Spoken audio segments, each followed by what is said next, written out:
Modal printer biasa cetak 33 miliar rupiah.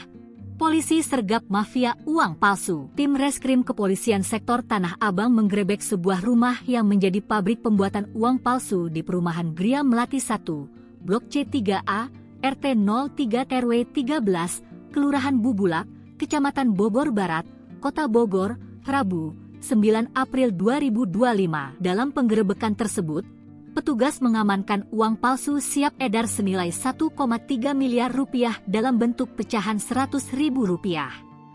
Selain itu, petugas juga mengamankan 2 miliar rupiah uang palsu yang belum siap edar, alat cetak, serta printer. Kepala Reskrim Polresta Bogor Kota Ajun Komisaris Aji Rizaldi mengungkapkan, penggerebekan ini merupakan pengembangan dari penangkapan salah satu pelaku pembuatan uang palsu berinisial J di Stasiun Tanah Abang beberapa waktu lalu. Anggota Babinsa Kodim 0606 Kota Bogor, Serda Desben Manulang, dalam laporannya menyebut, ada 4 pelaku lain yang turut diamankan saat penggerebekan.